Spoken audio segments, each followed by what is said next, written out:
Hey there. You're watching the Jessa channel on YouTube.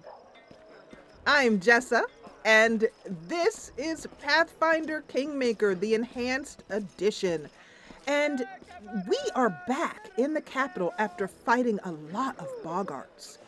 And we are back in the capital because we are going to be heading into the throne room, as there are several messengers who await us. Afterwards, we're going to be taking Harim out as part of his companion quest line to go and do a little bit more troll hunting through some ancient dwarven ruins.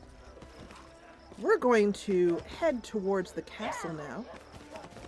It is Whale Day, Wheel Day, which is the 28th of Erastus, which is July in our calendar, in the year 4710, and it's about 7 a.m.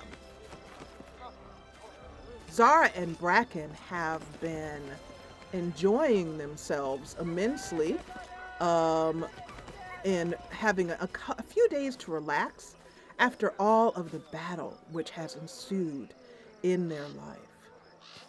But unfortunately, being a baroness does not wait, and the barony does not wait, and your citizens do not wait.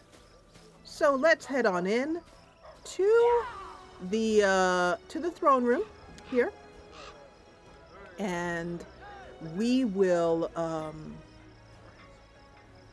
we'll see what story ensues.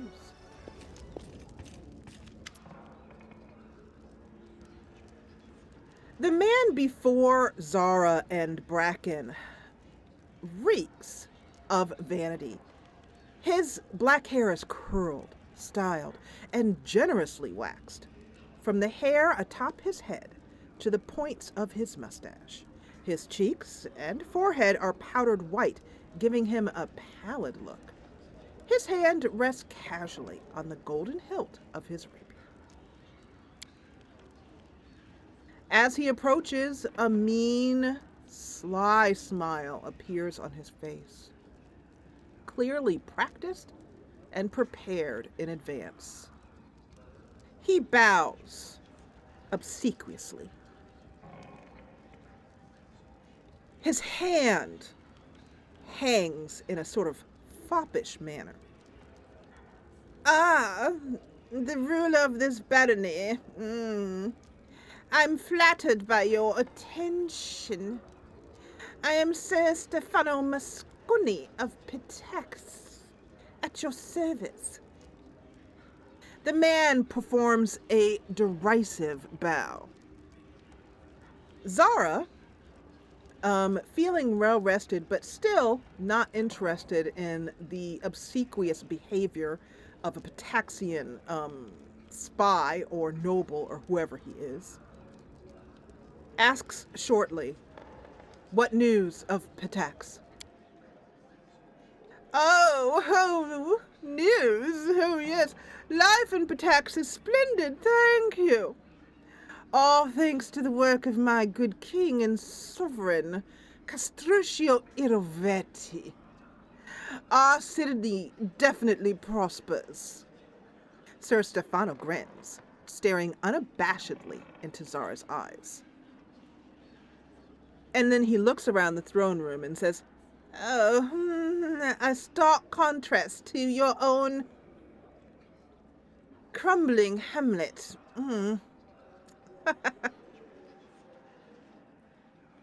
Any 5-year-old in my crumbling hamlet, as you put it, could see that you are deliberately trying to offend me. I do not appreciate this, Sir Stefano. Perhaps you could tell us directly just what you came here for. Make it quick. The afternoon, the morning passes on."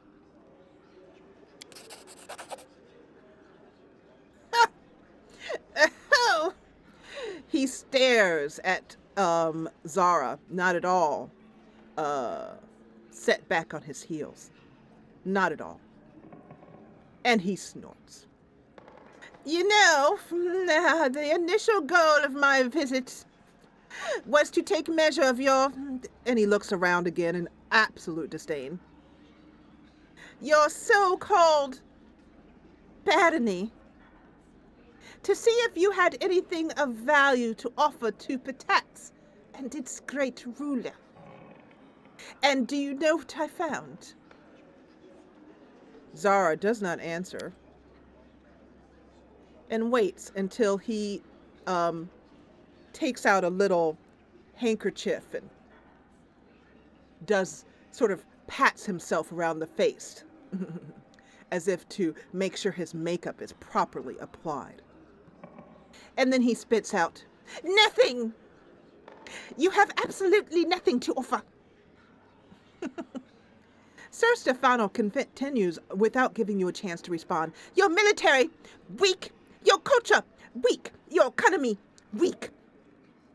You had best pray to all the gods that my King Irveti doesn't declare war on you. On the other hand, and then he pauses, maybe you should pray he conquers you. And he gives another little sly smile as he says this. This mess of a barony could use the rule of a proper king.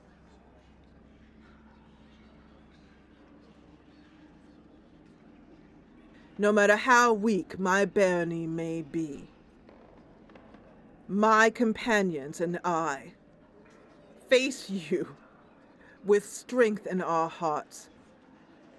And I say to you, you have no right to speak to me in such a tone. And Keston, who is here, her sergeant-at-arms, says, that is correct. I expect you to speak to the Baroness with respect and due diligence. Stefano looks at Keston as if he's a fly on the table and sort of makes a flicking motion with his handkerchief. And he says, indeed, indeed. What was I thinking? What value could there be in speaking to someone who can barely understand the words of an educated noble?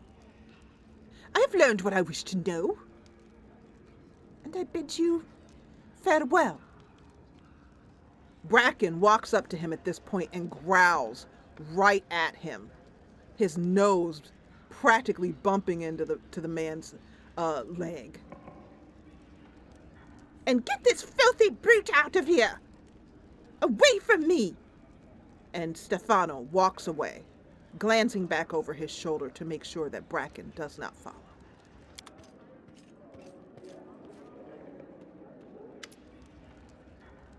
There is a breath released among everyone in the throne room when the obsequious noble from Patax leaves the room. Bracken pads back and places his head on Zara's lap. She strokes his head slowly, trying to calm herself. Bracken's low purr soon lowers her blood pressure. Unfortunately, the morning's duties are not yet complete. For Jenna, a peasant woman, her face soaked with tears, approaches Zara quickly. She cries unabashedly and wrings her hands. Oh, your grace, woe is me. I've met my darkest hour. You're my last hope. By all the gods ever prayed to, don't leave me in need, please. Her clothes are dirty, and you can see that she's been using her sleeve to wipe her somewhat dirty face. My name is Jenna. Your grace, Jenna Tennyson. Our village is a short way from here. It's been 2 days since my boy Tig ran away. I love him, my boy. I love him. He's beautiful. And I haven't seen him since. We've searched and searched, but it's no use. If you don't find him, no one else will. No one will help me. No one will listen. Zara says, is this the first occurrence that has happened? Or have people disappeared frequently from your village? They do! How did you know? There are so many hazards around, it's hard to name them all. Wild beasts in the forest, and monsters, and some troblins, and bandits, and whatever. She wipes her nose again. Even adults have a hard time surviving here, and for a little kid. Oh, my Tig. Oh, Tig. Oh. Zara says, do you have any idea where he might be? Or where he would have gone off to? Jenna looks around cautiously, even though she is in a throne room full of people. And Lindsay has come over at this point to pat the woman gently on her hand and stands next to her to give her a sense of solidarity. Well, there's this old hag in the Nile Marches. A swamp witch. Everybody says that's what she is. I won't say her name out loud. Don't you even ask me, I couldn't say it. The mere thought of her chills the blood in my veins. She has the evil eye, the stink eye, they say, and she eats people. Oh, I hope my boy. Oh, Tig. And then she even turns into a black raven and soars in the sky. It's as sure as day that she took my boy, as sure as day. Zara says, of course, I will send out someone to try and find him. And if I find my way to your village in my travels, I will look into it myself. We will make haste, as you're right, a small boy. The wastes, the stolen lands is no place for him alone. And Zara says, Jenna, bowing and bowing and bowing, says, oh, your grace, thank you. I'll be praying to Aristil to grant you long life. If there's any news, I'll be nearby in the tavern. May the gods help you. The sobbing woman leaves, and Lindsay goes with her, offering to buy her a drink in the tavern. That's going to give us a loyalty +1 to our barony. And also, I want to mention that in the previous episodes, I mentioned maybe 1 or 2 episodes ago that I was going to turn off the kingdom management because it was difficult for me to understand. And I spent some time learning about kingdom management and how it works. So now I feel like I've got a little bit of a better handle on it. The kingdom management is set to easy, so that there's no way that we can lose the game just from failing at kingdom management. And so we are going to be doing this as well too. And the reason why I wanted to add the kingdom management back in was because you miss several quests, including the artisan quest, which can give you some great high-level weapons and armor. So yeah.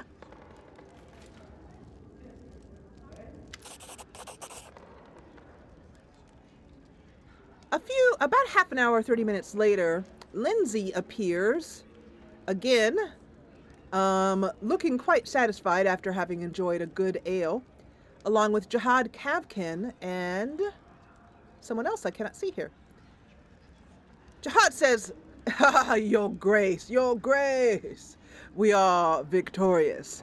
We fought off the spider invasion and defeated the strange dryad who led them. As a sign of gratitude, your subjects have a special reward for you. And he refers to the fact that our party actually went out and took care of a spider invasion and someone named Silke, who was a fae, perhaps? And Zara is curious as to know what was behind that. So some more investigation will be needed. Lindsay says, I wonder, was this flood of spiders truly caused by that curse? I mean, the curse must be very ancient and very ominous. The spiders were definitely scary as well, but they weren't ancient. And they were a little ominous, I will admit. Jihad says, I agree with Lindsay. This does seem strange. It seems more like the plot of an insane dryad than a true curse. When he says the word insane dryad, Zara remembers the dryad that they fought at the tree. She also remembers the insane druid, father of the Stag Lord. And finally, she remembers the betrayal of the Guardian of the Bloom, and she wonders who could be behind this. Then how can we explain the dismal atmosphere on Bald Hilltop, says Tristan. The pressure both of us felt there. Maybe the curse drove the poor dryad insane, causing her to lead this spider invasion into the barony. So there seems to be some dryad. Oh, so that was a dryad we were fighting, Silke. Okay. Tristian shakes his head incredulously. In any case, Zara, he says, I have alarming news. As soon as the spider invasion was over, I visited Bald Hilltop again. It's grown quiet once more, and just as gloomy as before. I don't think the curse is broken. It's just lying low, like a monster that rests before it feeds again. Oh no, says Zara. She sighs, and then says, how much time do we have? Tristian says, oh, I would say a fair amount. From my best calculations, I would say half a year, or even more. And now that the Bald Hilltop is quiet again, I can barely feel its evil will. I'm sure we will have enough time to prepare for the next attack. Zara says, why is this happening? Again? Tristian says, I cannot say. I am sorry for bringing the bad news. Unfortunately, we failed to defeat this curse for good. Well then, Zara says, looking at all three of her advisors who stand before her, I want to deal with this problem once and for all. What do you recommend? Lindsay says, let's level the Bald Hilltop to the ground and put an end to the curse. Tristian says, I doubt we will be able to defeat it in such a straightforward fashion.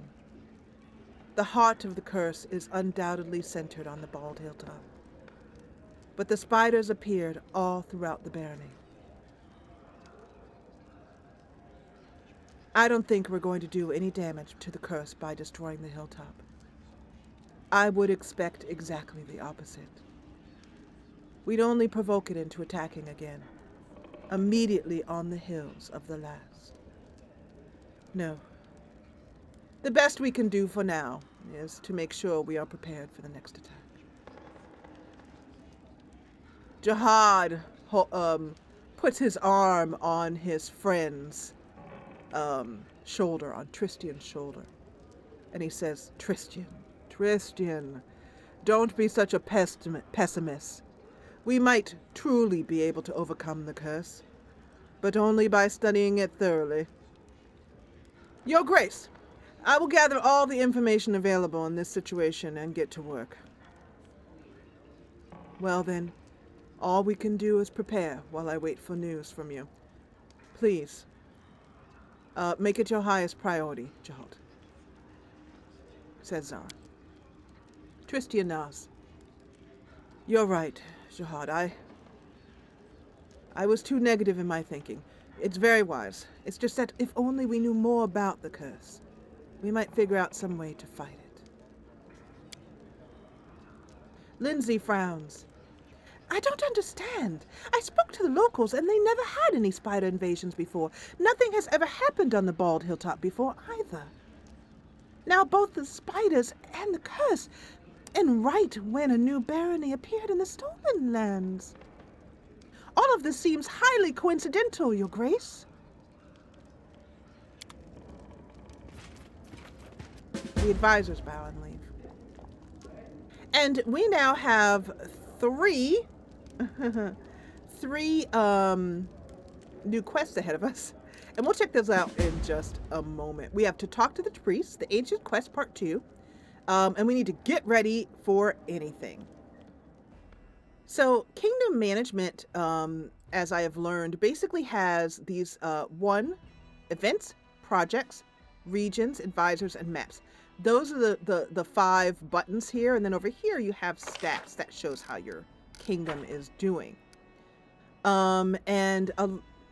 The storyline is woven into the kingdom management, which is why I wanted to turn it back on.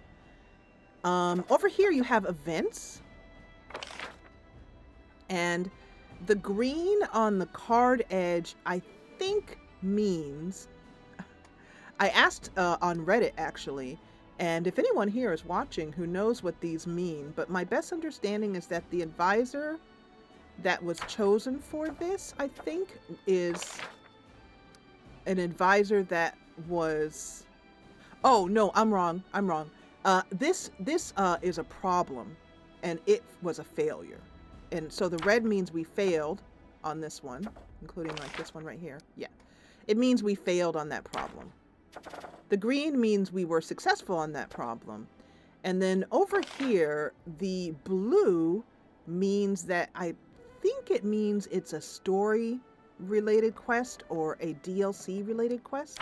That's my best guess on those. And so events come up, and there's none available right now.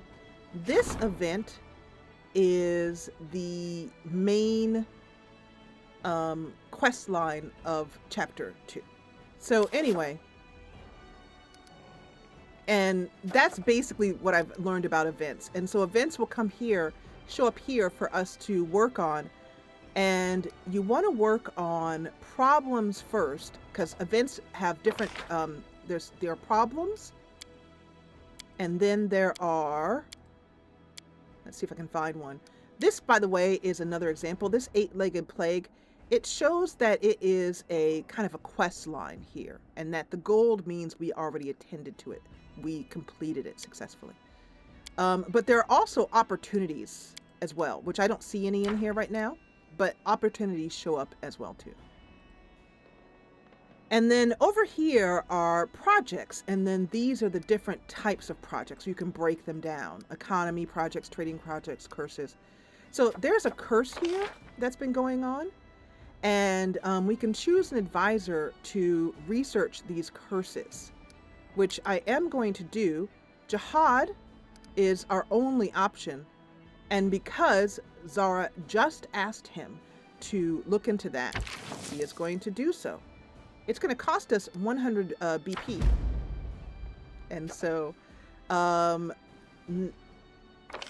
then also we can research into the nature of curses, Davik Nettles, nature of curses. Now, unfortunately, Jihad's the only one who can do that, so we don't have anyone who can do that right now. He's already busy. And Jihad, Davik Nettle is the drowned man that kept interrupting Zara's dreams and asked Zara to kill the Stag Lord. Once she did so, the curse had been lifted, but she wanted to know, and she wants to research into what the nature of that curse was. Regions just show us basically our regions here, and we can see that we have 2 regions. We have the outskirts and the Shrike, and then when we can get the Gnarl Marches region, then it will show up here as gray, ready for us to claim it. Right now there's nothing to claim. The advisors simply show us our advisors here. We don't have any spots, but we will be able to rank up our advisors as we go. We can just see who the treasurer is here, the high priest, etc. It also shows where our advisor is, or what they're doing right now. Jubilos doesn't have anything. Cassil is busy. Tristian doesn't have anything. Valley doesn't have anything, for example. And then finally, it will show you the entire map, which is very satisfying. Once, as you play through the game, we will get more of these regions, and our barony will grow. Withershins is the name of our little town here, and then Bracken is the name of our town up here. And we just get one town per region. So, over here on our stats, we have a loyalty rank 2. And once you get up into certain ranks, it will open up new areas of story. For example, I believe we need to get up to a certain level of loyalty or value in order to open up the North Nile Marches, for example. The last thing is crisis points. These are something which allow us, if we feel like we've got, like, if our barony is going down into unrest, which we don't want, which means we're about to fail a kingdom management part, we can use crisis points to make sure we succeed. Okay, so that is all I know about the that's what I've learned so far about how to run Goslin. Having met with people in our throne room, we have some new quests here. We have Troll Trouble, which we're going to be continuing to do. And Lost Child is new as well. And this is going to open up our opportunity to explore in the Gnarl Marshes. Also, Troll Trouble and Renowned Explorer and Unwanted Legacy are 3 quests which all tie in to the same place which we are about to head to. Before the party, down the road stands a ruined watchtower. An ancient and half-ruined watchtower, lost in the depths of the Gnarl Marshes, is a local point of interest and a source of inspiration for several legends in the area. These tales compete with each other, telling of the tower's construction and, more popularly, its destruction by mysterious, incomprehensible, and usually supernatural forces. The truth is a bit more prosaic. The watchtower was built by dwarves and used to guard a local trade route, which last saw use centuries ago. Clear proof of this can be seen in the statue of Torag that stands near the foot of the watchtower.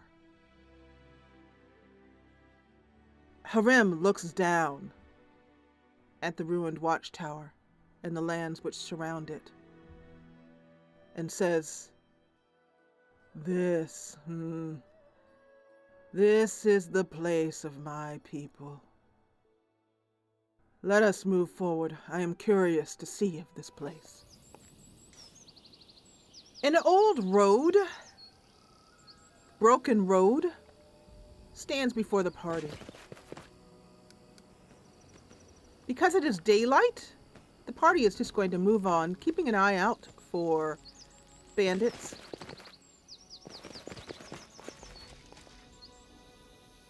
Harem looks at the ancient road and wonders what it looked like when it was a full, glorious road.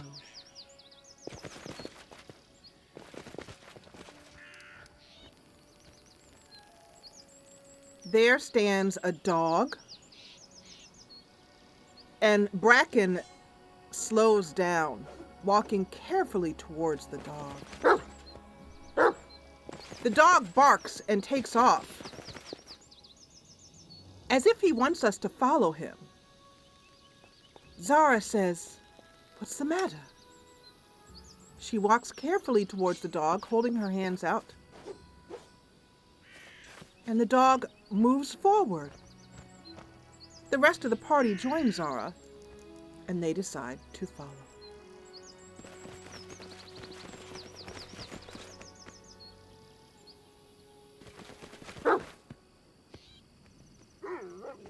The dog shows no sign of fear, but he does seem very anxious. His tail wags and he barks and continues to look behind him, over his shoulder, at the party.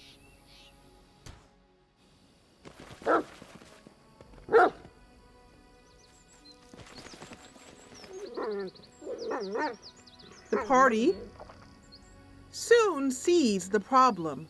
The dog stands before a man who is obviously injured. He breathes heavily, and there is a bit of blood near him.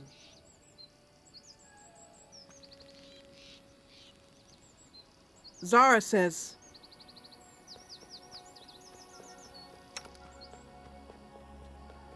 "You there. Your hound led us to you. Do you seek aid?" Zara says, "We have bandages and potions should you need it." Oh, it's not a dog. It said dog earlier. It did. There was a little thing on it there was a little nameplate that said dog. Following the strange dog wolf, you climb the top of the hill. There you see a black-skinned man sitting under a spreading bush. The wolf runs up to him and sits near, whimpering.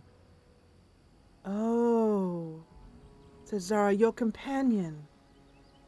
The wolf, nuzzles up to the man, sitting next to him as close as he can, as if trying to hold the man up with his weight. "Whom you brought? Get lost, dog. You're not needed here." The dog nuzzles up closer to the man. And Zara says, "Oh, I thought he was yours." He raises his arm as if to hit the wolf. No.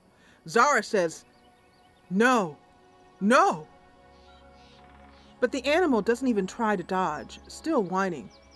The man's hand goes down, never finishing the blow. And immediately Zara hates this guy.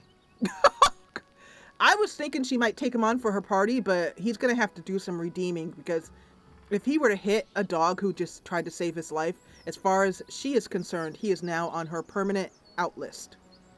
No, not having it.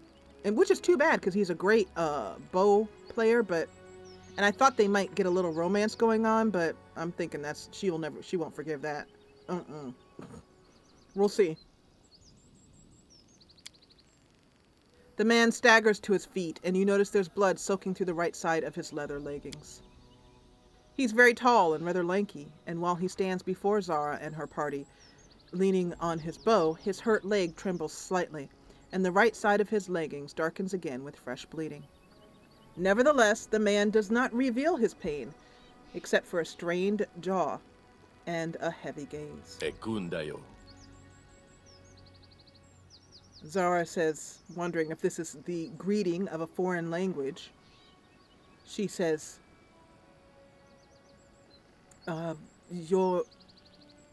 why is your wolf whining? He is obviously yours. And why would you lift your hand towards him? You seem to be a man of the forest, perhaps, looking at his clothes, wondering if he's a ranger. Why would you hurt an animal of the forest? Not mine. Whether he is yours or not, you should never lift a hand to a creature, particularly one who has attempted to save your life, unless in defense. Unless... And then Zara looks at the wolf and says, "Unless the wolf knew that you would never hit him." The wolf whines again and nuzzles even closer, trying to hold up Ekundayo. Wondering if the man was simply Momentarily crazed by pain, she lets down some of her guard and says, I'm Zara Faye, sister. You're bleeding. We need to patch you up. Patched up already. This wound isn't the deadliest. You are not from around here, then. Is Ekundayo your name, or is it a greeting? The name gave it up? Or my skin color? Yes. Bred and nourished up away from here.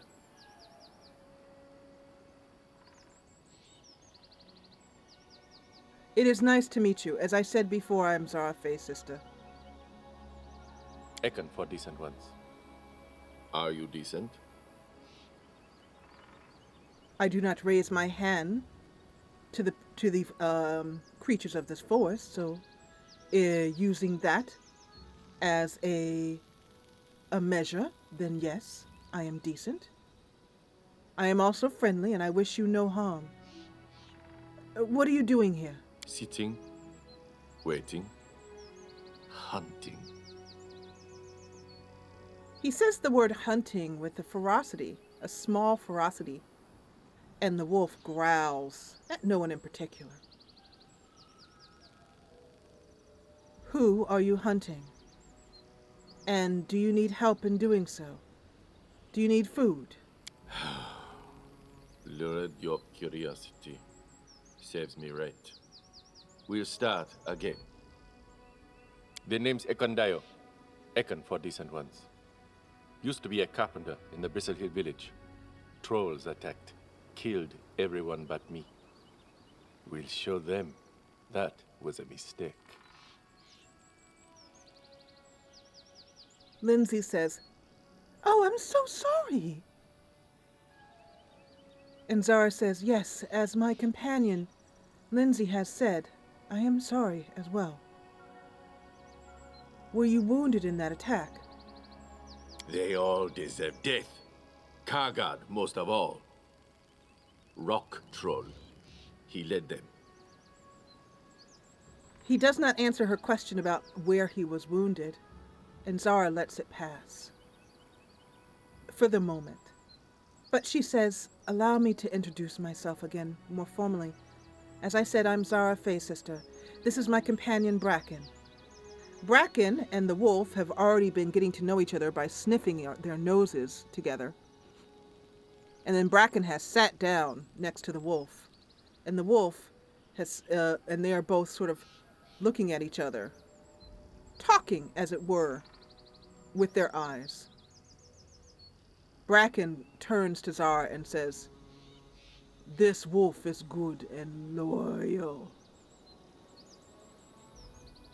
He waited many days, he says, for help to be found, and fed his friend with scraps of meat he got from hunting. If not, this man would be dead already. Zara hears this and says to him, to Ekundayo, she says, My companion Bracken tells me that without the companionship of your wolf, you would have bled out and been dead already. And that he fed you food while you waited for help. And, oh, and by the way, these are my other companions. This is Lindsay, Jubilost. Jubilost nods curtly. Jubilost Northruple! As if the man should know his name immediately. And then Jubilost looks rather disappointed when Ekundayo seems to show no recognition of his name. This is Valerie. And this is Harem. We're here looking for signs of the ancient dwarven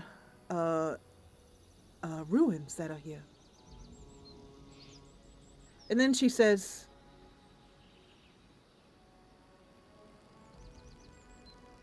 Are you aware that local trolls are not afraid of fire now? We have found this out by running into them ourselves.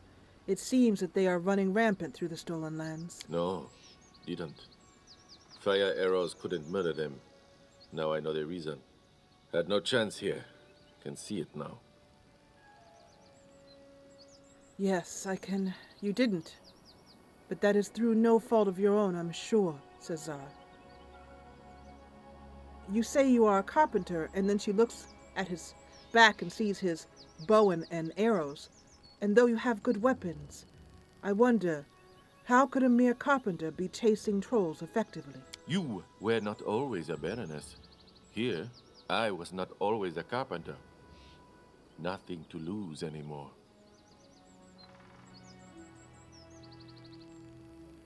So if you are hunting Kargod and his pack, why are you sitting on this hill? I mean, obviously, you are wounded, but was there any other reason? Troll feet often followed this path. Can't hunt them anymore. That's why I wait. They will come here eventually. And suddenly Zara understands that Ekundayo would have been happy to sit there, and when the trolls came along, ambushed them to his almost certain death.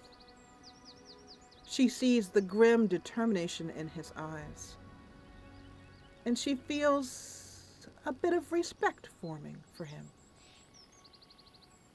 She says, "How did you get wounded?" I've been hunting trolls until they have hunted back. The wound can't stop their hunting, just slows it down. She then quietly hands him a potion. He drinks and nods his thanks. The wolf sits down next to Bracken, looking relaxed now. And the two creatures look at their friends.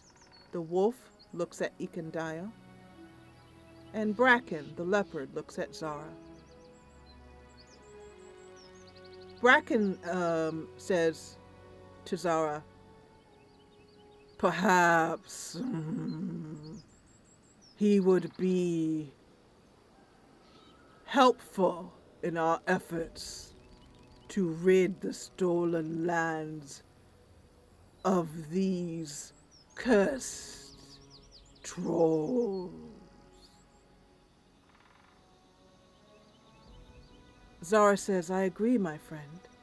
And then she says, "Bracken thinks that you," and she smiles down at his wolf, "and your friend would be helpful in our journey.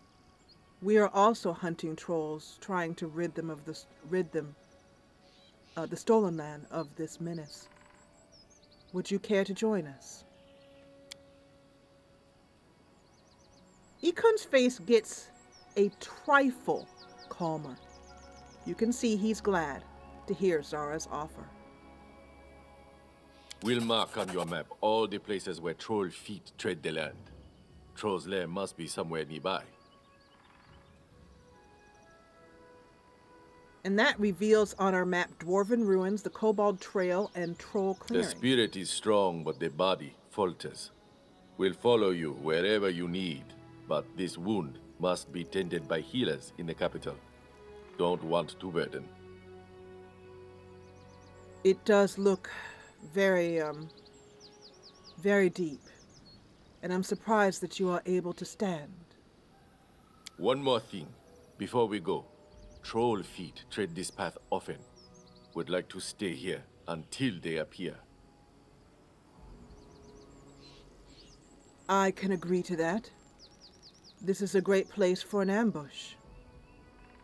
My party and I are prepared. She looks over her shoulders, and everyone nods at her and agrees. We will wait here for you, with you, in ambush. 3 hours pass, and trolls with the